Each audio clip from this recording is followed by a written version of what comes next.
The account of the sons of God and the daughters of men in Genesis chapter 6 verse 1 to 4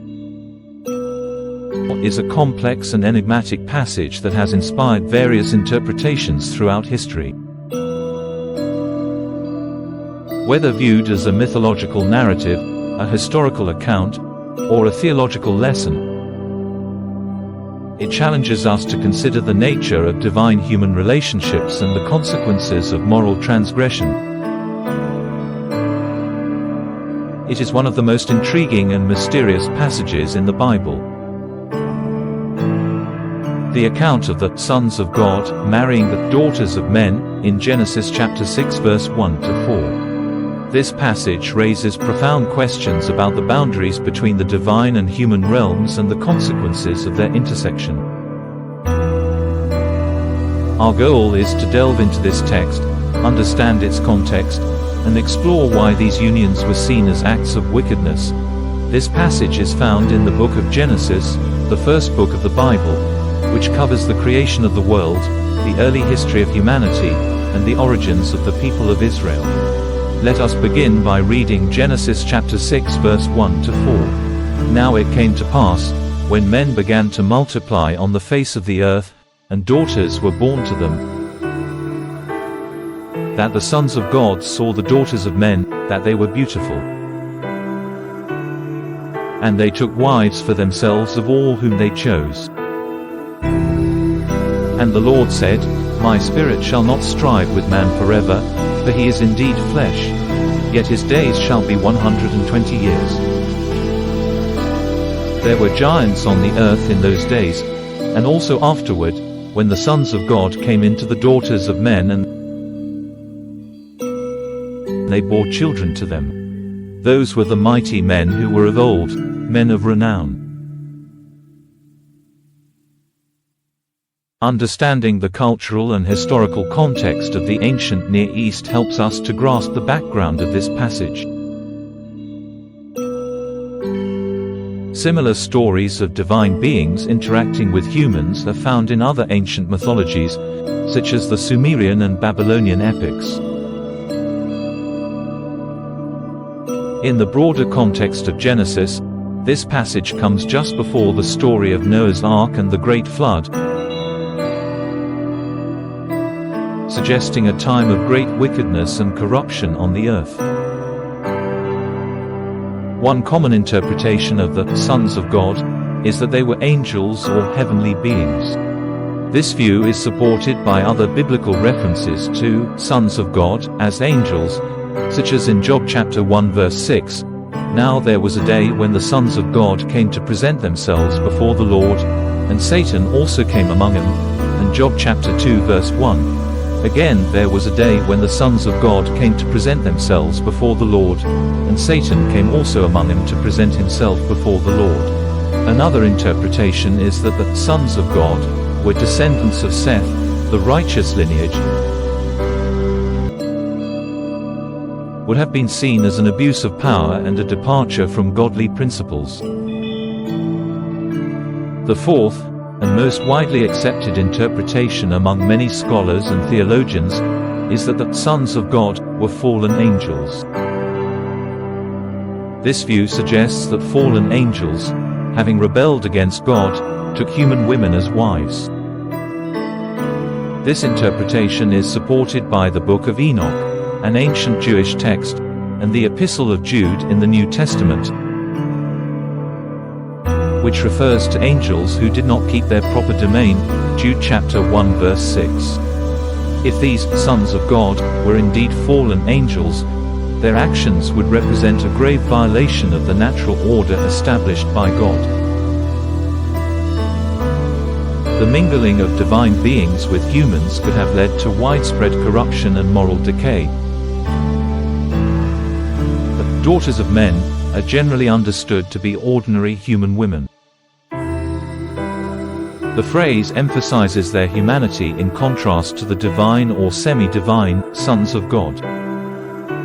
The Nephilim are described as the offspring of the sons of God and the daughters of men. The term Nephilim is often translated as giants, and they are depicted as mighty warriors and heroes of old, men of renown. Their presence in the narrative highlights the extraordinary and perhaps troubling nature of these unions. The Nephilim are also mentioned in Numbers chapter 13 verse 33, where the Israelite spies describe them as inhabitants of Canaan. There we saw the giants, the descendants of Anak came from the giants, and we were like grasshoppers in our own sight, and so we were in their sight.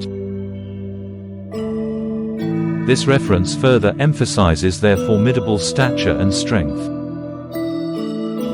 This passage raises questions about the boundaries between the human and divine realms and the consequences of their intersection. It underscores themes of transgression and corruption leading to divine judgment, as seen in the subsequent narrative of the flood. God's declaration that His Spirit will not strive with humans forever and the limitation of human lifespan to 120 years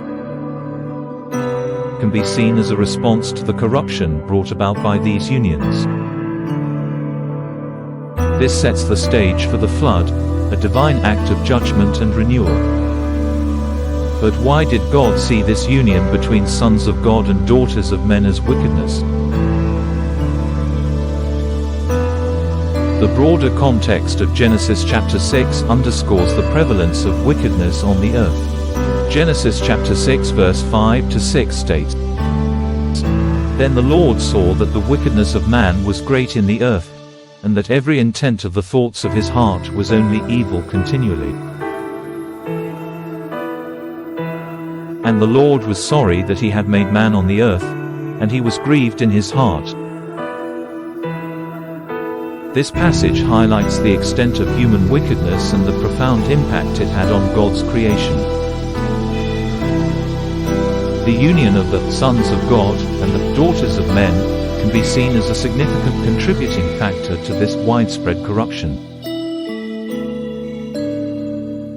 Violation of divine order. If the sons of God were indeed fallen angels, the union with human women would represent a fundamental violation of the boundaries set by God between the heavenly and earthly realms.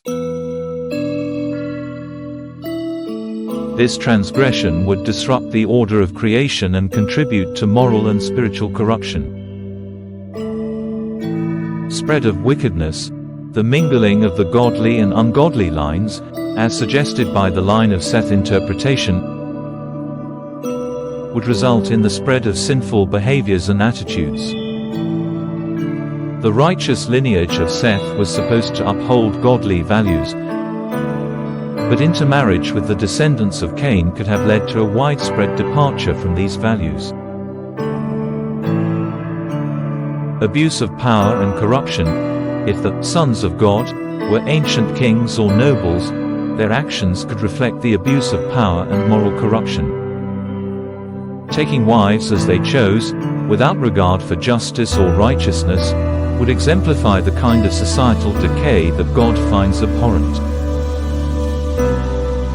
Fundamental sins of fallen angel. The most widely accepted interpretation, that the sons of God were fallen angels, represents the ultimate transgression. These angels, having already rebelled against God, further compounded their sin by corrupting humanity. This unholy union resulted in offspring that were not part of God's design, leading to an increase in violence, chaos, and moral decay on earth.